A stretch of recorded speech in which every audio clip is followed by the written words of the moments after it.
دوستو یہ بہت پرانے زمانے کا ذکر ہے کہ کسی شہر میں امانت نامی ایک شخص رہتا تھا۔ وہ غلہ فروشی کا کام کیا کرتا تھا اور شہر کے بیچوں بیچ ایک بڑے بازار میں اس کی غلے کی دکان تھی۔ اس دکان میں گندم، چاول، گڑ، شوگر، مکئی اور دالیں فروخت ہوتی تھیں۔ اس کی ایمانداری، خوش اخلاقی اور غلے کے مناسب داموں کی وجہ سے لوگ دور دور سے اس کی دکان میں سودا لینے آتے تھے۔ اس کی دکان میں دو نو عمر لڑکے بھی کام کیا کرتے تھے۔ ایک کا نام احسان تھا اور دوسرے کا مقصود۔ وہ دونوں تقریباً ہم عمر ہی تھے اور کوئی 12 سال کے ہوں گے۔ ان لڑکوں کا تعلق غریب گھرانوں سے تھا اور دونوں کے باپ اس دنیا میں نہیں تھے۔ وہ امانت کے محلے میں ہی رہتے تھے اور اسے ان کے گھر کے حالات کا علم تھا، اس لیے اس نے انہیں اپنی دکان میں کام کرنے کے لیے رکھ لیا تھا۔ یہاں سے انہیں جو کچھ بھی ملتا وہ اسے اپنی ماؤں کے ہاتھ پر رکھتے، جس سے وہ گھر کا خرچ چلاتی تھی۔ یہ دونوں بڑی محنت اور جان فشانی سے امانت کا ہاتھ بٹاتے تھے۔ امانت ان کی محنت اور ایمانداری سے بہت خوش تھا۔ ایک روز دوپہر کا وقت تھا، سخت گرمی پڑ رہی تھی۔ گرمی کی وجہ سے سارا بازار سنسان پڑا تھا اور لوگ اپنے اپنے گھروں میں آرام کر رہے تھے۔ احسان اور مقصود دکان کے ایک کونے میں دوپہر کا کھانا کھا کر بیٹھے ہوئے تھے۔ امانت بھی دکان میں موجود تھا، اس لیے دونوں لڑکے سرگوشیوں میں ایک دوسرے سے باتیں کر رہے تھے۔ وہ امانت کا بہت ادب کرتے تھے اور ان کی یہی کوشش ہوتی تھی کہ ان کی کسی بات سے اسے کسی قسم کی تکلیف نہ پہنچے۔ ان دونوں لڑکوں میں احسان زیادہ ہوشیار اور ذہین تھا۔ اسے ہر معاملے میں سوچ بچار کی عادت تھی، اس وجہ سے امانت اسے بہت پسند کرتا تھا۔ وہ دکان کے معاملات میں بھی بہت دلچسپی لیتا تھا اور اس کو بہتر طریقے سے چلانے کے لیے امانت کو مشورے بھی دیا کرتا تھا۔ وہ مشورے ایسے ہوا کرتے تھے کہ امانت بخوشی ان پر عمل کرتا تھا۔ اسی کے مشورے پر امانت نے ایک لکڑی کی بڑی سی 2 پہیوں کی ہتھ گاڑی بنوا لی تھی۔ جو لوگ زیادہ سامان خریدا کرتے تھے، امانت ان کا وہ سامان اس گاڑی میں لدوا دیتا تھا اور احسان اور مقصود مل کر وہ سامان اس جگہ پہنچا دیتے تھے جہاں وہ گاہک اسے لے جانا چاہتا تھا۔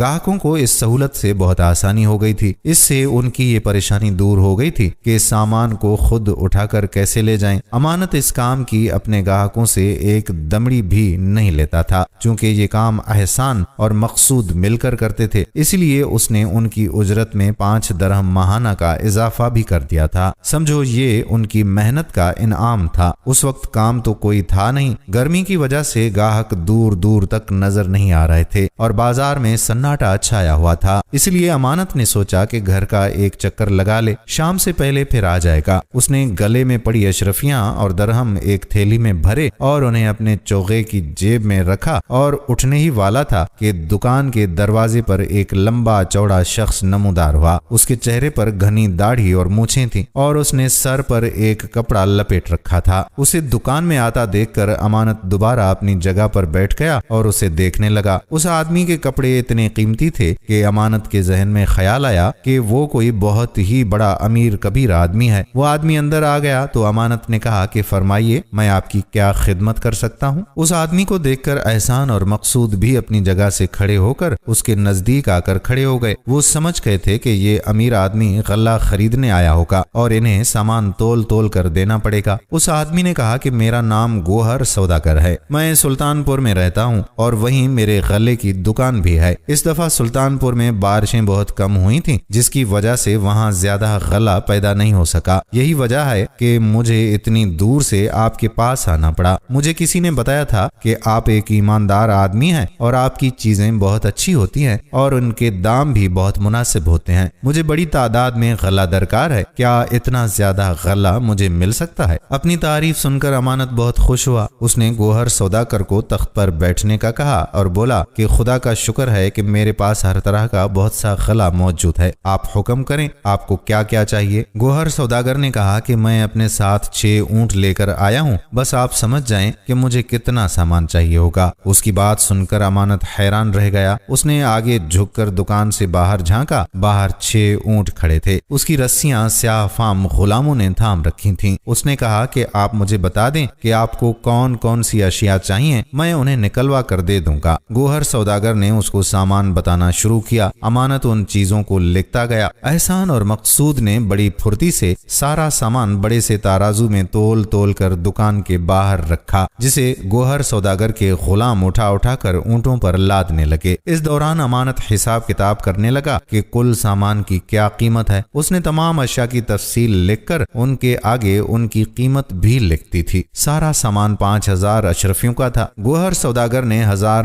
अशरफियों की 5 थैलियां निकालकर अमानत के हवाले कर दी। अमानत ने एक थैली को उलटकर उनकी अशरफियां तख्त पर ढेर कर दी और मकसूद को पास बिठाकर उन्हें गिनने का कहा। खुद उसने दूसरी थैली खोल ली थी और उसमें मौजूद अशरफियों को गिनने लगा। अचानक बेख्याली में मकसूद का हाथ अशरफियों के ढेर से टकरा गया और चंद अशरफियां जमीन पर गिर पड़ी। ये अचानक ही और गैर इरादी तौर पर हुआ था। अपनी इस हरकत पर मकसूद शर्मिंदा नजर आने लगा। एहसान नजदीक ही खड़ा था। उसने जल्दी जल्दी अशरफियां जमीन से उठाना शुरू कर दी और उन्हें तख्त पर रखने लगा। अचानक एक बात देखकर अमानत सकते में आ गया। उसे अपनी आंखों पर यकीन नहीं आ रहा था। जब एहसान उन अशरफियों को जमीन से उठा रहा था तो उसने आंख बचाकर एक अशरफी अपनी जेब में डाल ली थी। वो इस बात से बेखबर था कि अमानत उसे देख रहा है। अमानत उस पर बहुत एतमाद करता था और उसे बहुत अच्छा लड़का समझता था। उसकी इस हरकत से उसे दिली सदमा पहुंचा, मगर उस वक्त तो उसने एहसान से इस बारे में एक लफ्ज भी नहीं कहा और ऐसा बन गया जैसे उसे कुछ पता ही नहीं है। उसने सोच लिया था कि जब गोहर सौदागर चला जाएगा तो वो एहसान से इस बारे में पूछगछ करेगा। चोरी करना बुरी बात होती है। उसने फैसला कर लिया कि इस हरकत के नतीजे में वो अब उसे अपनी दुकान में भी नहीं रखेगा बल्कि नौकरी से ही उसे निकाल देगा। थोड़ी देर बाद जब उन्होंने 5 थैलियों की अशरफियां गिन ली तो अमानत ने देखा कि एहसान दुकान में मौजूद नहीं था। उसके जहन में आया कि शायद वो अशरफी को कहीं छुपाने गया है। एक मर्तबा फिर अमानत को उसकी हरकत पर अफसोस हुआ। वो तो उसे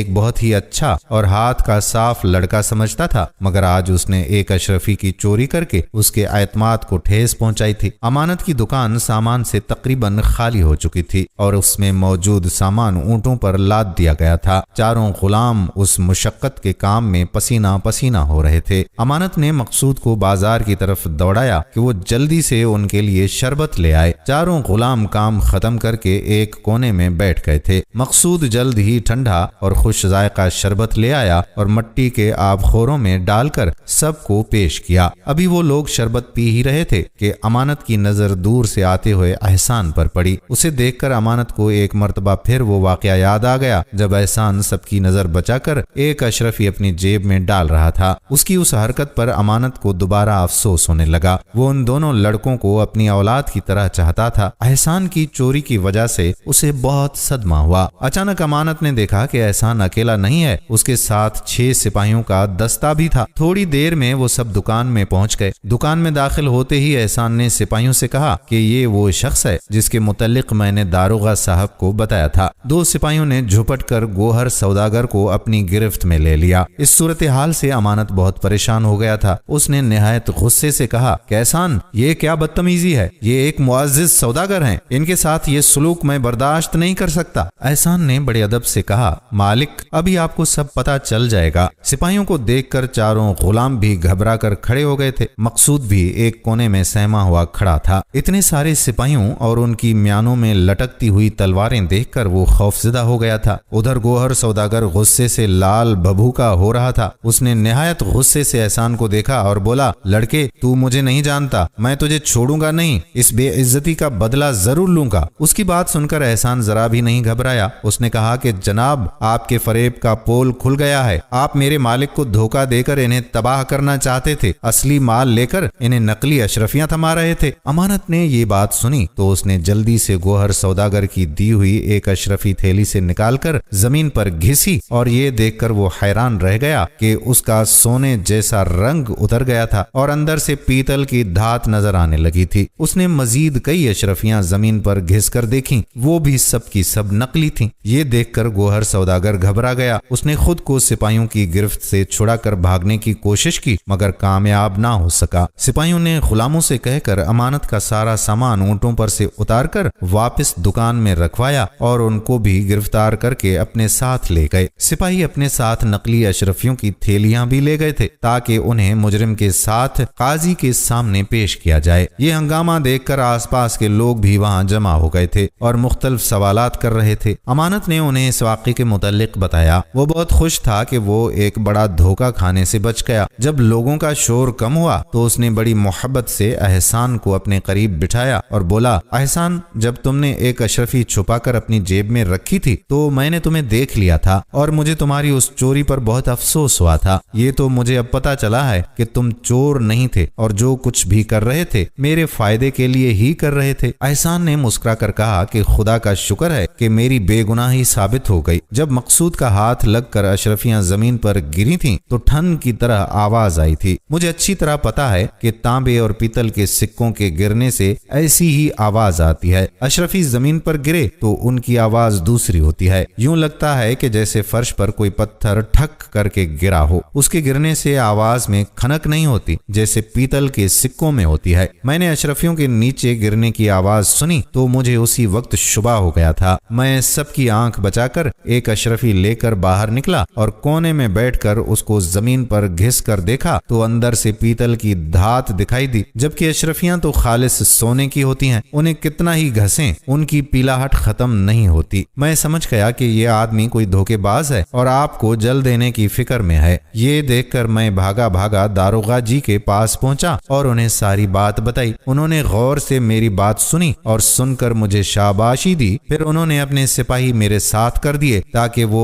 उस नौसरबाज को पकड़ सकें। अमानत कहने लगा कि एहसान, मैं तुम्हारा मशकूर हूँ कि तुम्हारी अक्लमंदी की वजह से मैं एक बहुत बड़े नुकसान से बच गया हूँ। अगर वो चालाक सौदागर अपने मकसद में कामयाब हो जाता तो मेरे तबाह होने में कोई कसर नहीं रह गई थी। मकसूद भी उन दोनों के करीब खड़ा हो गया और ये बातें सुन रहा था और हैरान हो रहा था। उसे इस बात की बहुत खुशी थी कि उसका दोस्त एक अक्लमंद लड़का है। अमानत तो एहसान से बहुत ही खुश था। उसने इस बात पर अफसोस का इजहार भी किया था कि उसने उस पर नाहक शक किया था। इस खुशी में उसने दोनों लड़कों को 10-10 दरहम भी दिए और कहा कि अगले हफ्ते मेला शुरू हो रहा है, ये रकम तुम दोनों वहाँ खर्च करना और मजे से घूमना फिरना और जो जी में आए खाना पीना। दोनों लड़के खुश हो गए। अगले दिन अमानत की दुकान पर शहर का दारोगा आया और आते ही एहसान के बारे में पूछा। अमानत ने एहसान को बुलाकर उसके सामने खड़ा कर दिया। दारोगा ने शफकत से उसके सर पर हाथ फेरा और बोला कि तुमने एक बहुत बड़ा कारनामा अंजाम दिया है। उस मुजरिम को काजी की अदालत में पेश कर दिया है और काजी साहब ने इसी सिलसिले में तुम दोनों को अदालत में तलब किया है। वो इस वाक़े की तफसील जानना चाहते हैं। एहसान था तो बच्चा ही,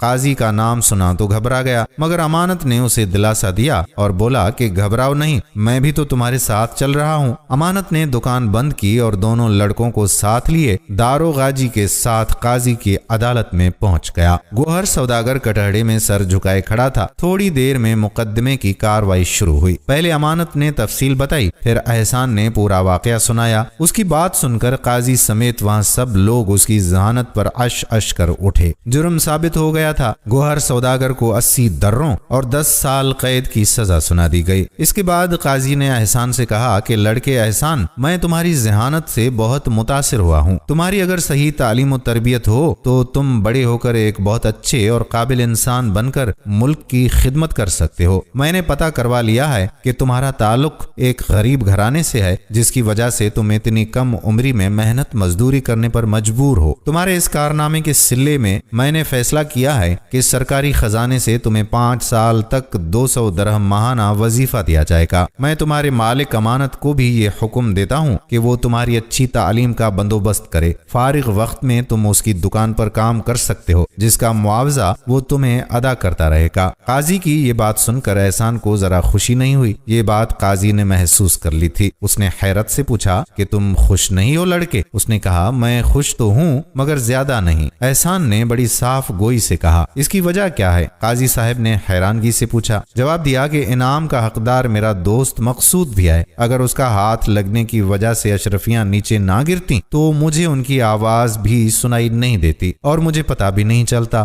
कि अशरफियां नकली हैं। देखा जाए तो असल कारनामा मकसूद का ही था, जिसकी वजह से उस सौदागर की चालाकी का पर्दा चाक हुआ। एहसान की बात सुनकर अदालत में मौजूद सब लोग उसकी दोस्ती के उस इशार पर बहुत ही खुश हुए। काजी ने मुस्कुरा कर कहा, शाबाश लड़के, तुमने बहुत अच्छी बात की और अपने दोस्त को नहीं भूले। अब हमारा ये भी फैसला है कि तुम्हारे दोस्त मकसूद को भी उतना ही वजीफा मिलेगा कि जितना तुम्हें मिलेगा, और वो भी पूरे 5 साल तक। उसकी पढ़ाई लिखाई की जिम्मेदारी भी तुम्हारे मालिक अमानत पर ही होगी। इसके साथ ही अदालत बर्खास्त की जाती है। सब लोग उठकर जाने लगे तो मकसूद एहसान से लिपट गया। उसकी आंखों में आंसू थे। अमानत ने भी एहसान को गले से लगा लिया। इसके बाद दोनों लड़कों के दिन फिर गए। वो सुबह से लेकर दोपहर तक पढ़ने के लिए एक मकतब में जाने लगे। वहां से वापसी पर वो अमानत की दुकान पर काम करते। दोनों की माएं बहुत खुश थीं क्योंकि काजी के दिए हुए वजीफे की वजह से उनकी गुर्बत दूर हो गई थी। फिर अमानत की दुकान पर काम करने के भी उन्हें पैसे मिला करते थे। उनकी माओं की दूसरी खुशी ये थी कि उनके बच्चों की तालीम का भी बंदोबस्त हो गया था। अमानत भी बहुत खुश था।